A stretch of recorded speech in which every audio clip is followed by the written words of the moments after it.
Hey guys, welcome to the Tetra Health and Performance Podcast. Today we're talking what makes a good coach and the factors that make a coach more impactful to be able to help out their clients.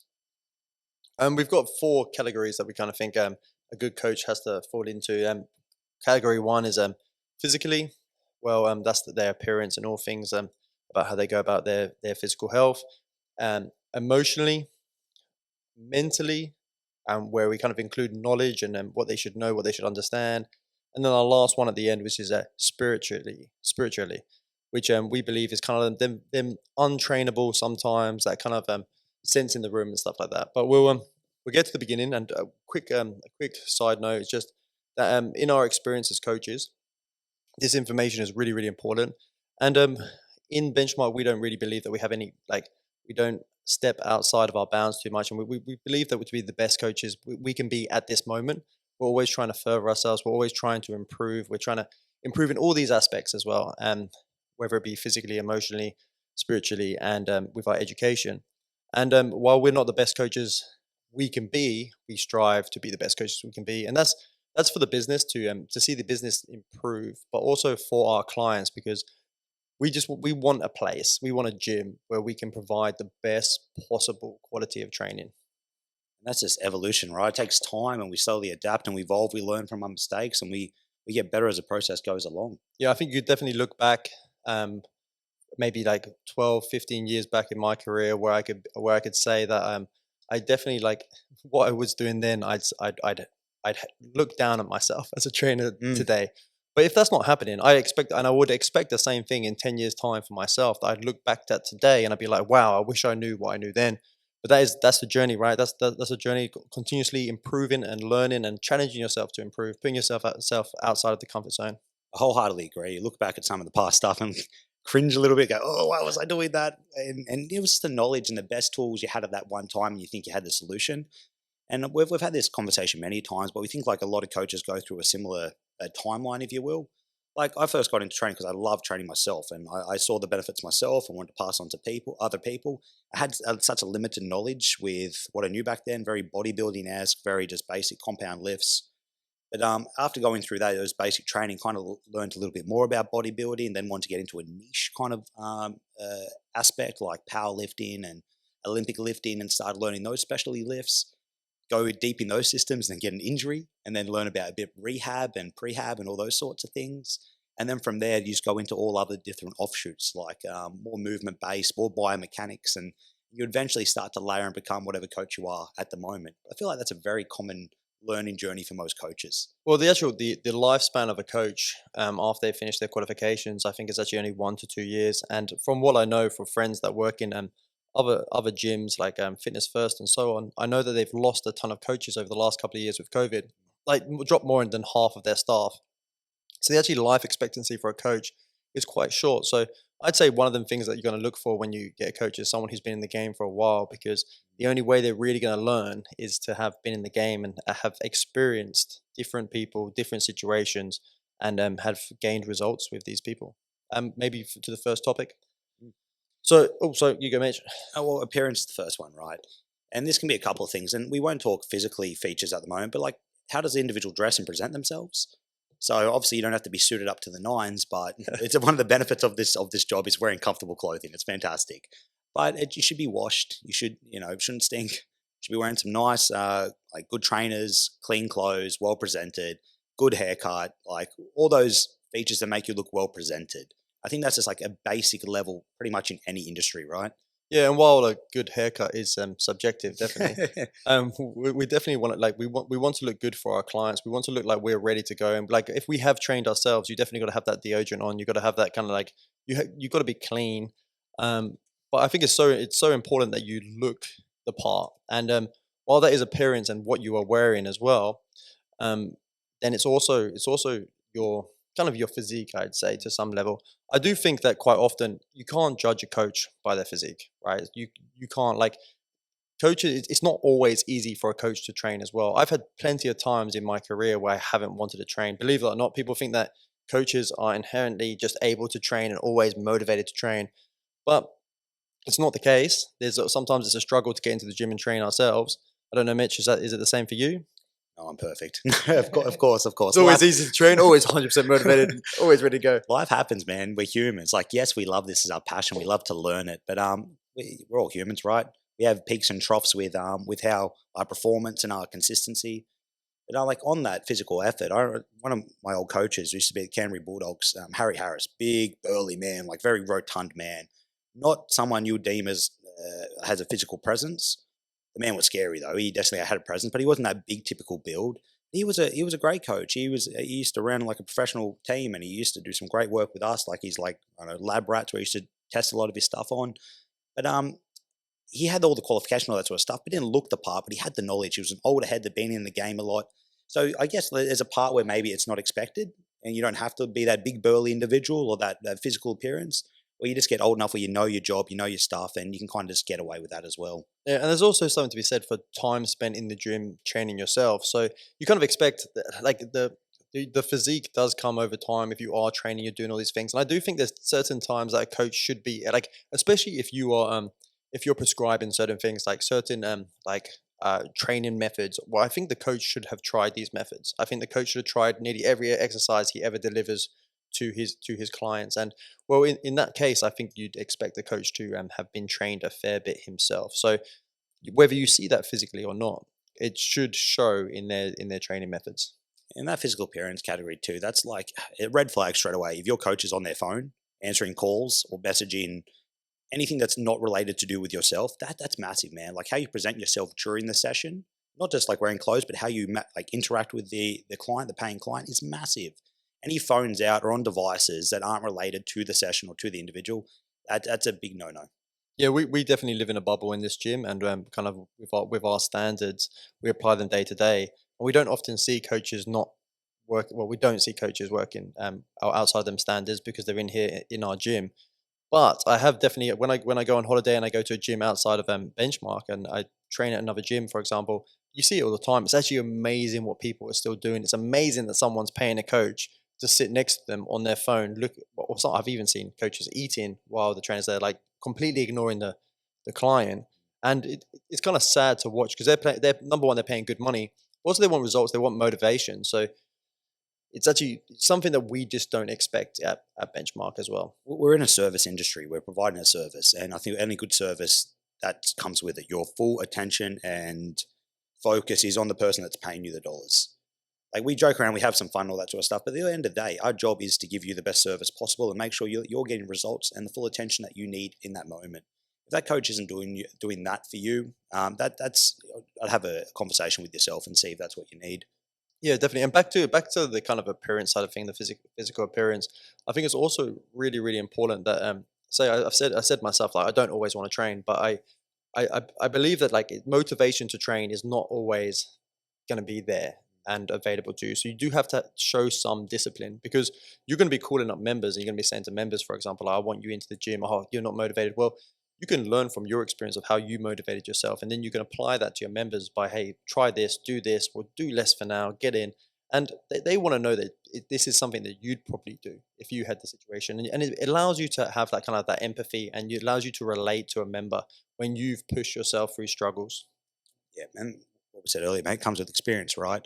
And I'm sure there's a lot of great young coaches, but it's less likely to have those experiences at a very young age. Like we go back to the industry, like the lifespan on a coach is, what James said earlier, so short. But these courses pump 18, 19, 20-year-olds like a bloody factory, and they're not set up to survive or have success. And to have this bit of life experience is such a big advantage when you come into training what we call general populations, everyday people. To be able to relate about these personal experiences when you've had a bit of life experience is huge. Because you can talk about that low-hanging fruit or just getting one or two in or slowly building up habits. And that's kind of tough when you just come out of school to have that type of knowledge already prepared. Yeah, all this information right now with the physical appearance thing, if you ask like a trainer, for example, who's just starting off now, well, these are really important things because you might be in a gym paying your rent week to week. Well, you might be missing on a few members by the way that you appear to someone. So that could just be like, hey, maybe for example, you aren't the most ripped, you aren't the biggest guy in the gym, but like that could be you wearing like some fresh trainers, socks, like looking smart, appearing well, like well presented is going to be way more likely to draw someone towards you than to shut someone down and then be like, I don't want to train with that guy. Yeah, we look more presentable, more approachable, Yeah. and just a little bit more professional. Do you think that's everything on physical and physical appearance? Yeah, that's all I can think of off the top of my head. I'm sure Yeah. something will pop up later on though. Yeah. Well, next one, I think, and I'd actually probably declare this as probably the most important, Mm. the emotional side of things. So, like like your emotional ability to like to be empathetic, to be able to relate with people, like we just kind of touched on briefly. Well, someone that can actually support you rather than belittle you as often as possible. Someone who can like help motivate you towards your goals. Someone that understands your goals, understands the kind of the journey towards it, and then can help you with that. And I think when it comes to emotional, I think one of the probably the most important things is that you're in it with them, right? Like you, I love this quote. It's like the quote is, and I think we said it on one or two podcasts previously, but no one cares how much you know until they know how much you care. So if we were to go, next subject is knowledge. Well, before anyone even cares about the knowledge that you have, they care that you care about them reaching their goals. 100%. Be able to invest in your client. And that's first like hearing their story and hearing what their targets and goals are. Again, that's another thing. Like one of the first conversations should be like some goal setting to a bit, understanding your training history, injury history, all those things of that nature. Those conversations are so important because they paint a picture to the coach what needs to be done and what direction we need to go with, what type of language to use, to be soft, to be a little bit harder, all that sort of stuff, that background information lets a coach know how to approach it from an emotional standpoint and a structural standpoint to get the most success possible for your training and for your journey. So that ability to kind of relay that information and understand that emotional journey is huge. And when you are talking to your clients, for example, about their goals, well, the last thing you want to do is you don't want to you don't want to be like it's hard to say, like you don't want to be super negative, don't want to be negative really in any way whatsoever, for the reason that, say for example, like it could be that you have someone following a diet plan, or say for example they tell you that they had this and instantly you go boom, like you're on their case really hard, or they didn't get into 3 sessions this week so you're on their case super hard. Well, what do you think that's going to entail? Do you think that is now going to be okay? Well, they're definitely getting in for free next week because I gave them shit for not getting in. It's my first time swearing on the podcast. I gave them shit for not getting in. Well, actually, no, that's not what's going to happen. You're breeding lies. Now what's going to happen is they're going to come in, and next time they're in, they're probably just going to lie to you. Oh, how was your diet this week? Oh, well, it was really good, because if I say the truth, then they're gonna just Get belittled. they're gonna belittle me. And it's the same thing with the training. So the best thing you can do is just have an environment where they can speak to you clearly and openly. And if you have that environment, then you can help them slowly make changes where it needs to be. And I think too often coaches take that kind of tough, hard approach. And I think I love the anecdote of kind of like, is it still on? Is this show still on? The Biggest Loser? And The Biggest Loser paints a picture of a coach or a personal trainer as someone who pretty much whips the person into shape, shouts at them really, really hard. And I think while that may motivate some people, it doesn't allow that person to build their intrinsic motivation. So that's their internal motivation to want to achieve results. And therefore, they always rely on someone shouting at them really hard. And that over long term just normally doesn't allow them to make enough progress. It's a massive percentage of those clients that you see on telly on The Biggest Loser that relapse and then go back to their almost their starting weight. Because obviously it's this artificial environment where they're away from their work, their stresses, their family, and it's insane training, super restricted calorie diets. And again, like James said, someone's externally trying to push them consistently. And all those factors are then reintroduced, like e.g. family, work, financial stresses, all that sort of stuff. And then no one's given them the whip. And it's all on themselves. And most of the clients rebound back up to their starting weight. I think very few have sustained with long-term success. Another really good anecdote I like about this is a good in the book Fast and Thinking Slow. He goes over the idea of returning to the mean average. Well, so for example, if someone is, we'll give a good example of someone doing a bench press in the gym, for example. If they do a bench press and today, for example, they don't hit their best like they did last week, well, if I shout at that person, yep, and then they improve afterwards, it wasn't actually my shout. And there's studies have been done this. It wasn't actually my shouting at them that it helped them improve. It was the fact that they were going to improve naturally anyway, and that set was actually below their average. Mm. So, and they're going to return to their mean average. So the studies were done in the army with sergeants shouting at their pilots, and the pilots would do a lap or whatever, and then all of a sudden they get shouted at, and they believed that actually their shouting was what made them improve. But by actually the laws of average, they actually improve just anyway because that was just below their mean. The next one's going to be their mean average or slightly higher, and this happens all the time. And in the gym, we just have to understand that sometimes people are going to be, and there's so many more things in play at the gym, right? People are going to be tired. They're going to be like a little bit more exhausted that day. Well, the best thing to do is kind of give them a pat on the back and go, "Well, that was the best you could do today. That's fantastic." I can tell you from military background, like having that type of leadership that was like scream, yell, blah, blah, blah.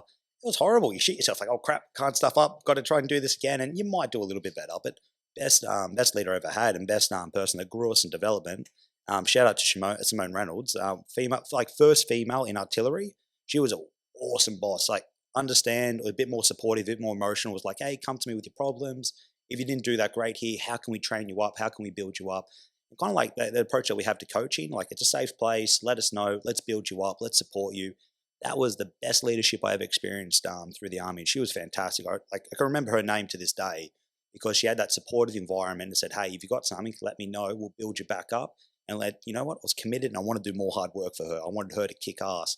She cared about us. Yeah, exactly. And even if you look at the evolution of torture, well, back in the day, torture, what they thought that the best way to get the information out of someone was to actually push them really, really hard and torture them so bad that they would just give up the information. Well, there's a lot of information to say now that actually the information they give you is useless most of the time. So Lies. the best way to get information out of someone is to actually make them feel like you are their friend. Yeah. So, and the same things that apply to being in the gym, right? A bit like carrot and the stick, right? Carrot and the stick? Yeah, Yeah, carrot and stick. That's the one. That's the one. But go back to it, like to tie back to the coaching. It wants to be a safe environment, like to build that rapport and trust, and to have almost like a mateship to a degree, where they feel like they can come to you and go, hey, I stuffed up A, B, and C. What do you reckon I can do? I'm like, okay, I reckon action A, B, and C is achievable. Do you think that's reasonable as well? They go, yeah, I think I can do this, but maybe might need to make a change in one or two of these habits. And you come to something that you can both agree on and you think is sustainable, and then build from there rather than going, that's all crap. You need to do A, B, and C and stick to this and nothing else. Yep. It's unsustainable. Yeah, totally. And that comes down to just listening more than you speak and actually Mm. allowing your clients to speak to you and explaining the situation rather than just throwing them the program and this is what we must do. We have to be able to auto regulate. We have to be able to be agile with our programming. And we have to change things up in the moment according to how they're doing that day, like what they're feeding and like what they've previously done. And it can be hard to do because you have to understand the journey might be a little bit slower, but in long term, that journey is always going to like push forward and get further in the long term. And one of the most important things, I think if there's any young coach listening to this, I think this is maybe one of the most important, is whatever you do, make sure it has no harm behind it. So, like, for example, you might have someone very new, maybe quite overweight. You have to kind of respect maybe their training history or the current situation that they're in. And don't just throw volume and intensity or some complexity at them that they're totally not ready for. I think we've talked in the previous and past, like you got this, it's unlikely, but maybe, you have a very large overweight individual with low training history and low like strength levels. Don't start doing them handstand push-ups and walking on their hands and stuff like that. You're asking for trouble to happen. So to make sure that you mitigate risk where possible and you slowly layer up training volume and training intensity and complexity, that's like a must. Do no harm. Create a safe environment physically and mentally. Yep. Just off that last note, like do no harm. Mitch kind of mentioned physically, but emotionally doing no harm is actually really, really important for the reason that like we have these things called placebos, and well, placebo we most of us know what placebo is, right? And there's so many studies to show that placebos can work very often. Well, that's just us telling someone that something will happen, and then they believe it, therefore it kind of manifests itself. Well, there is the opposite to placebo, which is a nocebo. And a nocebo is actually if you were to tell someone something could be happening in their body, well, that can manifest it in itself in that kind of negative terms. And we see this all the time. We see this with mostly with bad communication, bad language. We see either coaches, physios, doctors say something to a client, and in return they kind of start manifesting it. And there's tons of information out there to show that like quite often people can have like for example rotator cuff tears, which can be symptomatic or asymptomatic, and if you tell someone instantly, that's why in some countries now they're actually starting to ban MRIs Yeah. without good reason for MRIs, because once you see something is wrong, that thing that was wrong could not have been, maybe it wasn't a problem, and then over time you can start to manifest that it is a problem. Well, with our language as a coach, it's very important that when we deal with people, we don't just tell them, oh, you messed up in so many ways, you know. This shits me to a massive degree. Like getting scanned and someone that has no, like, coming in just to maybe like a bit of a checkup, see how they're doing, and they get a scan and they go, "Oh, your disc degenerative." I didn't say that right, but you have the disc of a 60-year-old, or this disc is bulging. Oh yeah. Oh crap! I thought I'm doing okay. I thought I'm all right. Oh shit! I need treatment now. I've got to regress all my training, all my outputs. I have to address this issue. Hold up, wait a minute. You're absolutely fine. You're doing great. You're not representing anything, and you're kicking ass. You're strong. You're robust. Go keep kicking. Go keep killing it. And that goes the same way with a positive attitude in the gym. Like if we tell someone how good they're doing, actually the best feedback you can give someone is a congratulations, a perfect, a well done, a pat on the back. Obviously, we need to give that where it's due as often as possible. Mm. But there is really good studies that actually show that if someone actually performs something poorly, telling them well done, that was really good, go again, is actually the best way for them to improve. Obviously, we need to give some critical feedback as well. Well, hey, try this time. Yeah, but we don't need to go, that was terrible, that's going to hurt you. Actually, that's one of the ones that get me the most in coaches. Like actually saying that something's going to hurt you You're is probably manifesting it. is best way to manifest someone experiencing pain, right? We are normally changing movement up to make it more optimal. Yeah, because there's not much evidence to say that certain ways of doing things can cause pain, but repetitive movement can. I think that creating that safe environment. If someone comes in like, "Oh, I've got this back pain, I've had it," yes, acknowledge it, know it, and understand what their training history is. But go, "Hey, you know what? I've seen this before, and I've seen people have a lot of success and become really strong and robust through some good dedication and some good practices. I 100% think that we can get you here through these processes." And create that environment, make them feel like they're trusted and they're in safe hands. And this is something you've done and you've seen before. Honestly, you've got to be truthful with that expression as well. It can't be a lie. But to say, rather than, "Oh, your back's dangerous, you're sore all the time." Oh, okay, we'll alter everything and we'll do all these different things and you're always in pain. No, that total different reframing. There's one set of language that's all talking about pain and constantly obsession about it, versus another set of language is just like, "Oh, okay, we've got you, we'll support you, we'll make alterations where possible. But you are going to kick ass, you are going to have success, and we'll help you every step of the way."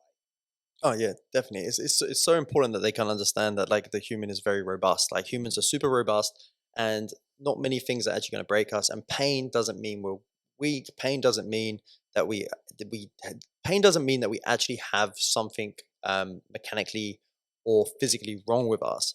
There's so many more implications of pain. Pain is very multi-diverse. It's very it don't want to talk about pain too much, but there's things coming from the brain. There's things going up to the brain. There's signals.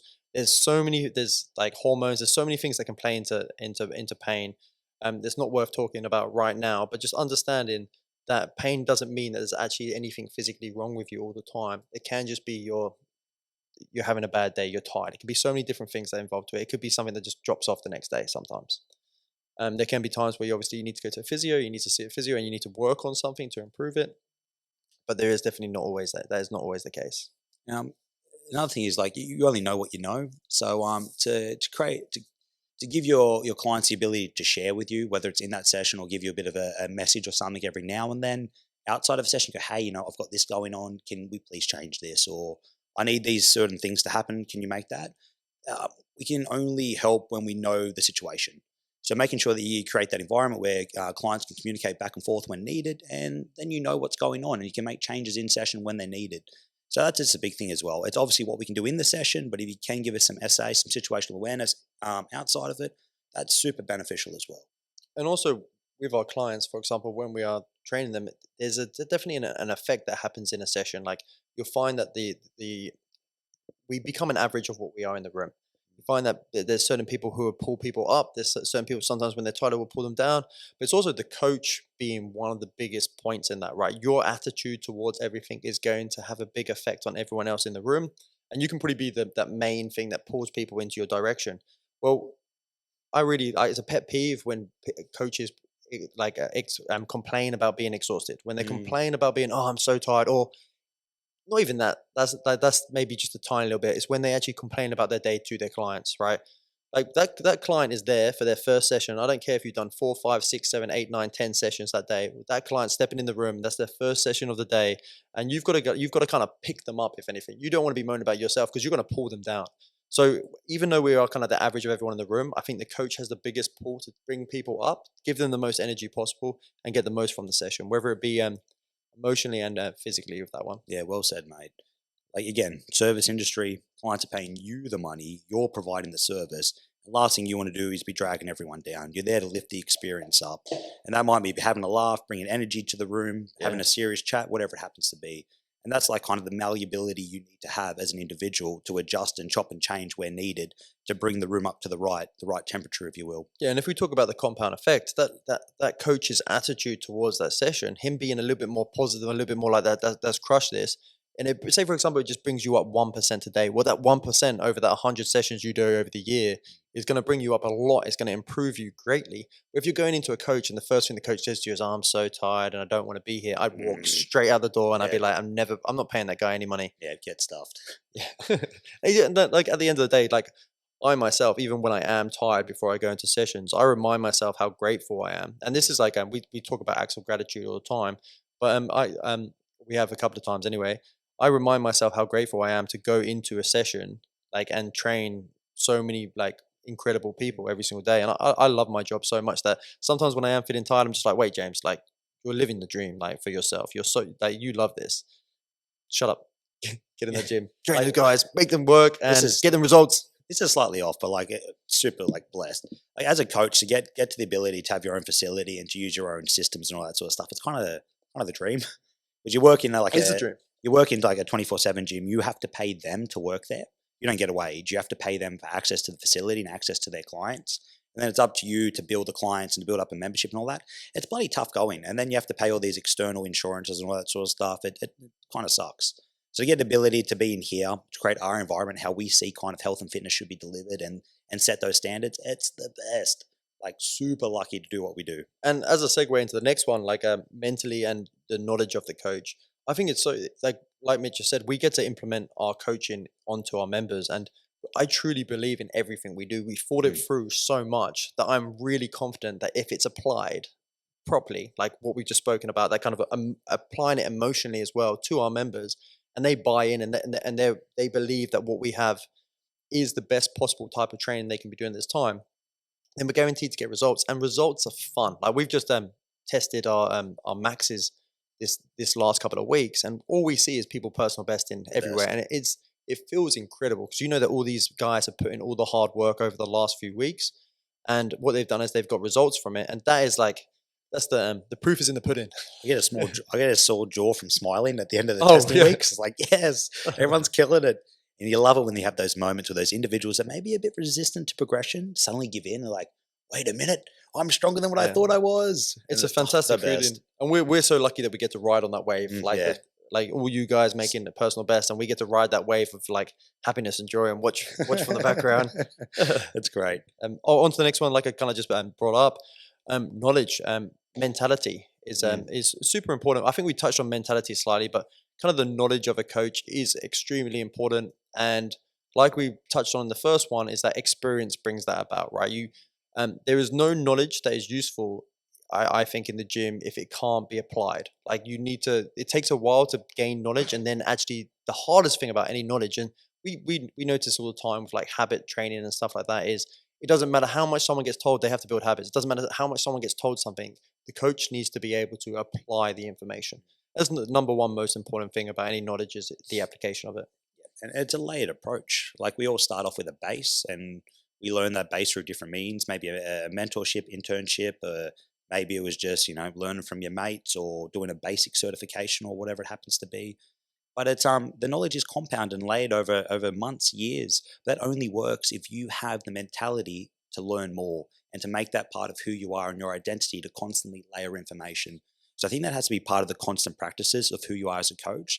The want and the desire to be better, and not just to go, okay, I know everything now, I'm the best, stop, these are my practices forever now. I think that's a very faulted mentality to get locked into one system or one approach. You should always be hungry to go, okay, where am I wrong? How can I improve? What's a better way I can deliver this to someone? How can I make it more applicable and applicable to different types of people? Because that's where you're going to get the best results.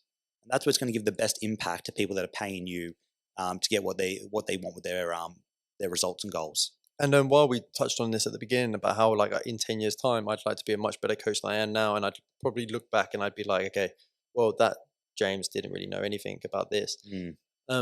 While we say that, like the other thing that you're learning from is you're learning from these mistakes, and actually learning from your mistakes and failures is probably the most important thing you can ever do. actually realizing when you have maybe not used the right exercise or done something exactly, then thinking about it, like pondering on it afterwards, and then being like, okay, well, actually, if I could do that again, I would do this. And that is probably one of the greatest ways to learn. And no failure is just a failure and you just don't go back. You actually learn from it and you progress forward with the new information that you have. Um, in regards to that, I think what's really, really important is kind of the background of information. I think it's so important, and I feel like this is missing so much in coaches is their basic understanding of anatomy, physics, physiology, and psychology. And we've kind of touched on a few of them. Well, but then four things I think are the foundation. And what you find is over time, you get this information from certain supposed experts, right? Okay, this guy, I heard this from this guy, I heard this from this guy. Well, as you learn more about the basic principles of the human body, like I just said, physics, physiology, and psychology, well, then you can start filtering the rubbish in the industry, and you can be like, oh, this guy's just made that up. I can't see any scientific reason why that actually makes sense. And you need that. You need that baseline of information. You need to build up that baseline of information so you can actually spot rubbish and be like, okay, well, I'm not going to do that because I don't have it. This doesn't work with my principles of training. Red flags with that is people that talk through their own, what would you say, their own, like not dialect, but make up their own words for things and kind of speak through complexity and can't simplify their messaging. Like that's like I don't know about that. And to kind of like elaborate on your point there, James, I think what you're saying is like the more you learn and the more you up your own skills with self-education, you get a better BS detector. Yeah, Because you go, oh, I it's the know. BS detector that I think you're hiring a Yeah, coach for. yeah. Really, I know why that doesn't work. And I can say it for these reasons from a biomechanical sense, a hormonal sense, or whatever it happens to be, to why that's probably faulted. And you go, okay, this is just BS over here, bullshit and time wasted. Let me redirect my energies over here, and this is what I'm going to kind of double down and learn. and I think it's continue. Like you got to continuously seek that self development. And sometimes it's just that basic anatomy that you got to just run with. Like for example, if someone says, um, this is the best training method possible. Well, the sorry, basic physiology. Well, we know that the basic physiology doesn't improve that way. So you'd be like, well, this training program doesn't make any sense to me. And when we write our programming for our members, this is what we take into consideration all the time. We take into consideration the principles of training, and just on that point, like the two main principles of training when you're trying to like for hypertrophy strength and stuff is overload and specificity. Specificity. So we've discussed this a few times, but these two principles are extremely important, and they're two things that I think are missing all the time with coaches' application to their clients. And if you could do anything at the minimum amount of work or knowledge for a coach, well, this would be the two things you'd want to understand to your best of your ability. Yeah, the way the industry is designed it's a little bit questionable as well. So, like we said, the most popular thing is you have your main chain gyms, and they employ the sole traders, and the sole traders have to register under something like Fitness Australia for insurances. And Fitness Australia says, hey, for education, you need to collect what's called CCs. I think this is what it is. This is what it was, at least when I was Yeah, yeah, in there. it is. And they have to collect like X amount of points per 2 years, I think it was. But the cool thing is, like, it's encouraging people to go develop more and learn more. But the courses that they say where to get their points from can sometimes be questionable. There's some good stuff on there, like your strength and conditioning, like's awesome, and there's some other good courses on there. But then it can be a little bit questionable with what they recommend. Like, let's go nuance, like, Kettlebell yeah, I was programs going and to shit stuff. on kettlebells there, like Which advanced kettlebell course number 3 for like 2 CCs or whatever it happens to be. Yeah, which I don't think is the problem, but I can see where the problem lies with that. Is like say for example I am learning a kettlebell course. Well, fantastic! I've learned all these different movements you can do with the kettlebell, but where's the application? And again, why do they not teach them kind of principles of training that overload and specificity so you can kind of understand where to place these kettlebell swings? And this is how you see coaches become niche coaches, where they all they do is kettlebell swings. And well, you're missing out on so many improvements that you could be making with your clients. But there will be a time and a place where kettlebells are going to come in perfectly for what you want. And that's going to be that if you're trying to overload someone, well, you're going to have to use the kettlebells to a specific way, like increasing reps, sets, volume, whatever you do in a good manner with good application. Also, the specificity of what I'm going to improve, like anatomically, like physiologically, with kettlebell swings. And I think that's the biggest issue. Is like people go, okay, a course can just involve around, okay, these are 30 different exercises. You're going to learn how to kettlebell swing properly. But no, that's learn how to apply kettlebell swings to get results. And I think that's where the system's biased a little bit too, because we've got that CCs, and let's say this person does a level one, a foundation, a level 1, 2, 3, or whatever it happens to be in kettlebells, and they collected their 2 years worth of CCs, all on kettlebell mastery. Good on them, they know a lot about it. But now they're hyper focused and hyper delivered just on that one tool. And like a saying that we have is like, if all you have is a hammer, everything looks like a nail. You need a bit of diversity with your tool set. You need different tools for different situations. An unfortunate thing about the system, because it only recognizes X amount of courses, some of the stuff that we talked about, like with physiology, physics, biomechanics, some of the courses that and the information I think really has good value aren't acknowledged by some of these the CC system. So you're not intrinsically, you're not externally told to go seek these other information.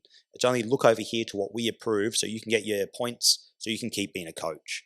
And again, that's just biasing you to a certain information that might be limited and limiting you with your ability to help clients. So you've got to really seek that external information by yourself, which is hard because it means paying more money, spending more time, and doing all those other external things to upgrade yourself. And most of the good information is not sexy. Mm. Like kettlebell swings can be super sexy, but the cool, really good, deep anatomy, physics, physiology, and psychology information is just not sexy. It is actually a bludge to learn. But then once you learn it, it's kind of the foundation of information, and then you can layer things on top. And your kettlebell swings can be there somewhere, and then you can use kettlebell swings as a tool.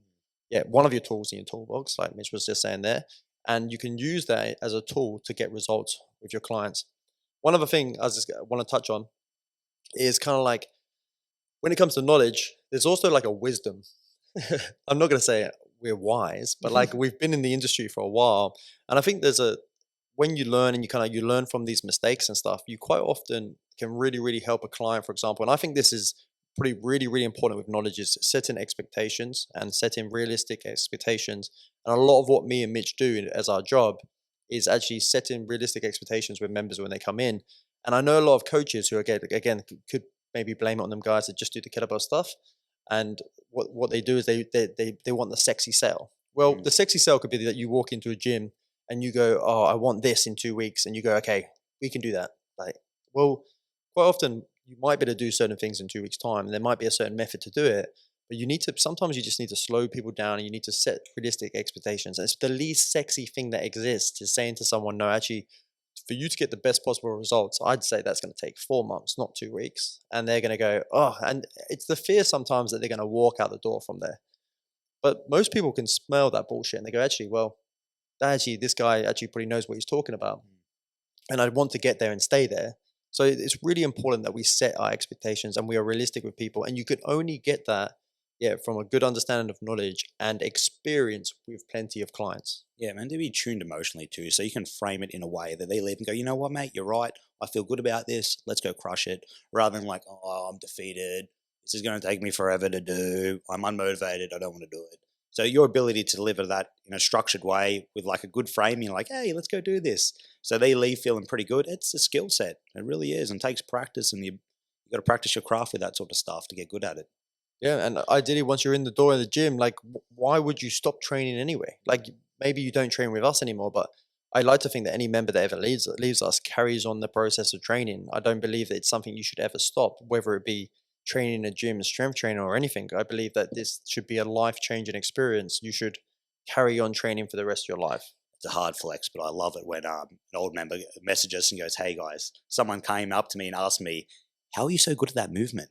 And they ask me for pointers on how to squat or how to deadlift. Makes me so happy. Ah, yeah, 100%. And that's it. Like, well, a lot of the stuff that we talk about knowledge, well, it's understanding them foundations of movement, right? Where you can change someone's movement up so they look good. And normally looking good looks right, Mm. right? So you have a lot of members who walk away very confident with their movement because we've worked on them foundational exercises. We've worked on that foundation. We have that foundation of knowledge to part with you. And you can then take that away and you can look like the boss in the gym. Like you can look like the guy. It's nice in commercial gyms to be the guy that looks like they know what they're doing rather than the guy that has no idea. And it's quite easy to sometimes spot it. Two more shitty things that just came to mind. Coaches use the same program for every single one of their clients and having no individualization to the client's needs. So having like their set list for the day and every member gets this one session.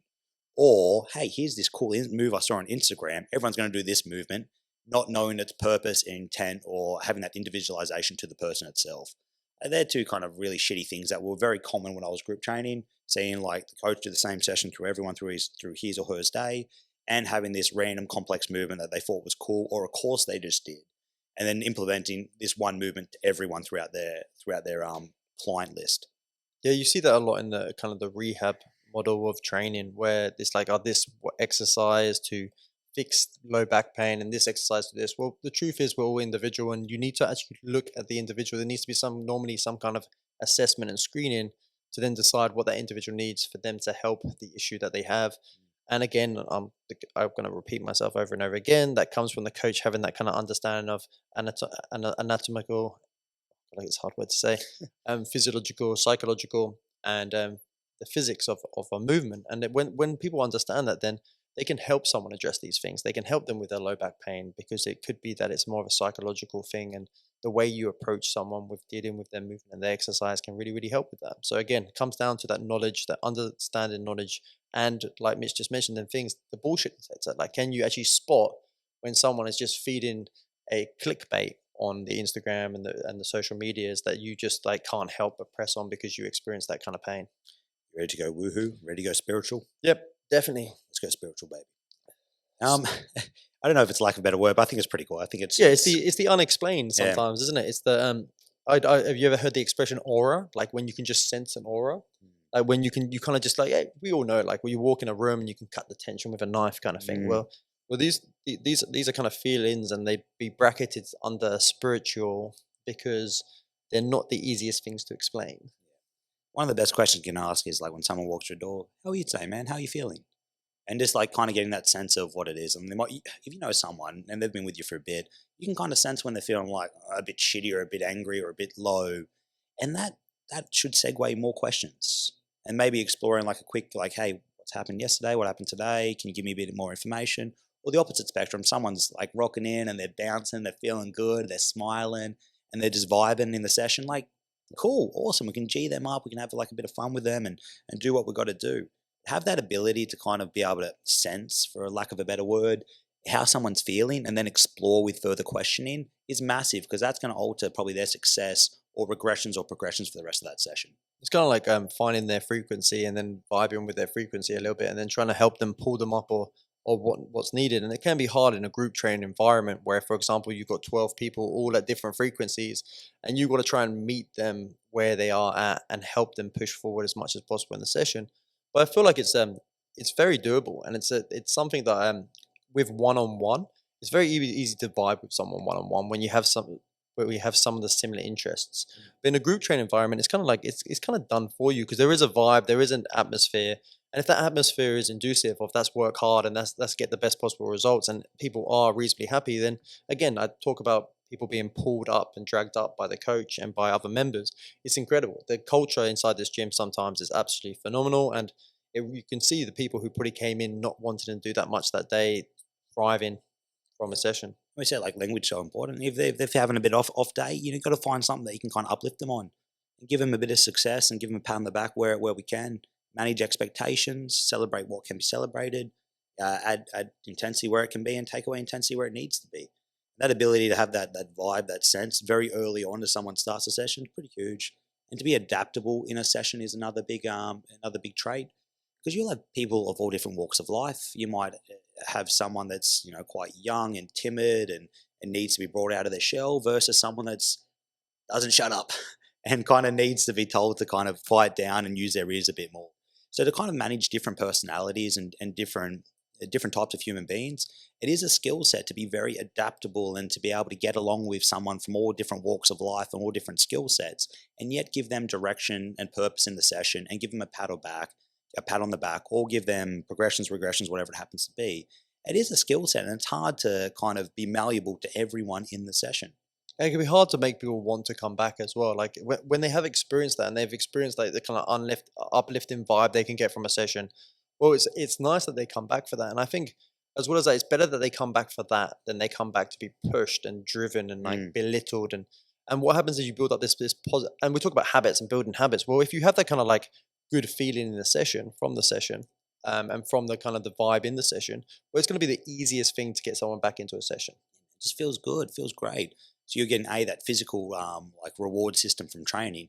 You're also getting that like kind of emotional and community reward system as well. Hey, it felt cool to be in there. Hey, the coach was pretty cool and the other people were pretty cool in there.